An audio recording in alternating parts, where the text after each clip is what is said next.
Assalamualaikum warahmatullahi wabarakatuh. Puja dan puji syukur kehadirat Tuhan Yang Maha Esa, yang mana dalam kesempatan ini, kita masih diberi kesehatan yang tidak kekurangan sesuatu apapun.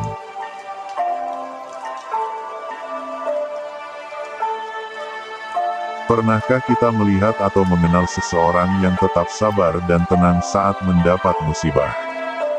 Dan sama tenangnya saat mendapat keberuntungan.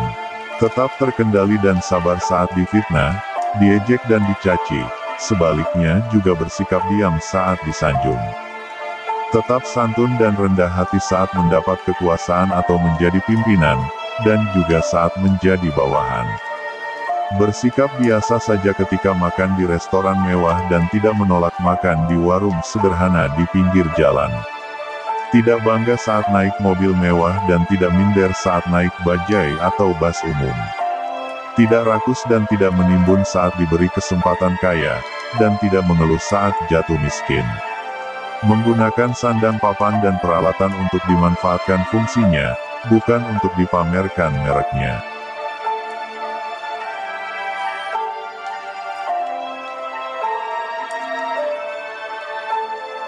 Mata mereka sudah tidak silau, dan tidak tergoda dengan indahnya bungkus atau pernak-pernik aksesoris.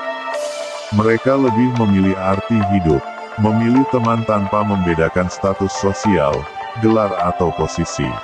Orang-orang seperti ini, adalah orang-orang yang sudah selesai dengan dirinya sendiri.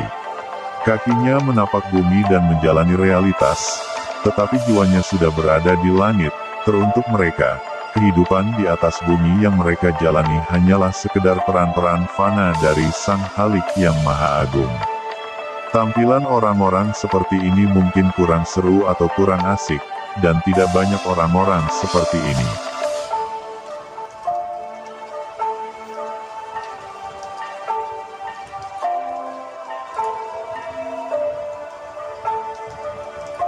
Kisah ini hanyalah beberapa para umat yang mengetahui dan memahaminya. Itu pun juga tidak bisa dikatakan 100% paham. Di lingkup kecilnya atau kelompok kecil yang paling dekat saja tidak bisa dikatakan 50% paham. Lebih banyak kurang pahamnya.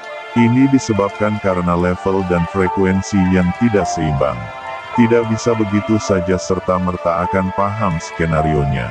Saat ini mereka yang tengah berjuang adalah Ratu Adil, Satrio Piningit, Budak Janggutan. Berjuang untuk membuka lahan baru, dunia baru dan peradaban baru. Membangun peradaban baru atau zaman baru, harus melalui beberapa fase pemusnahan massal.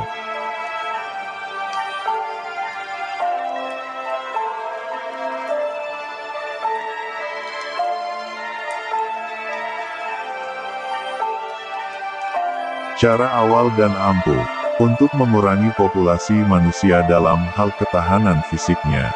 Meski yang dituju adalah kekuatan spiritualnya. Ego tinggi mempengaruhi tingkat spiritual manusia. Bencana kemanusiaan adalah cara pemusnahan yang berikutnya. Ketahanan pangan dunia diuji oleh terpuruknya perekonomian.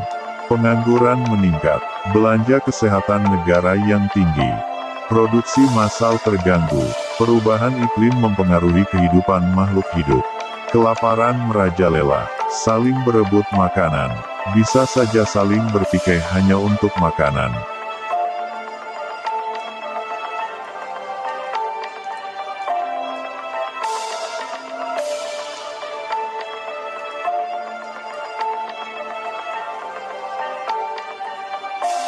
Bencana alam akibat perubahan iklim. Pergeseran kutub dan medan magnet bumi mempengaruhi geologi bumi. Ini semua adalah proses menuju peradaban baru, dunia baru, lahan baru, tatanan kehidupan baru. Jadi jumlah populasi manusia dikurangi. Peradaban lama harus hancur atau dihancurkan, baik fisiknya maupun jiwanya. Teknologi properti pemerintahan, kemudian cara pandang terhadap suatu keyakinan atau agama. Begitulah cara untuk menuju dunia baru, sebagai yang terpilih sudah melaksanakan segala persiapan mengenai hal ini.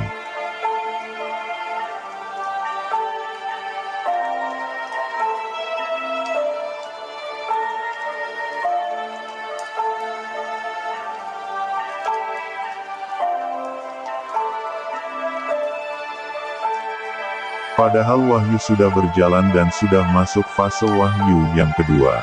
Hal ini lebih dikarenakan level dan frekuensi kalian tidaklah seimbang dengan level para terpilih. Itu namanya manusiawi sekali, seolah sudah merasa tahu segalanya.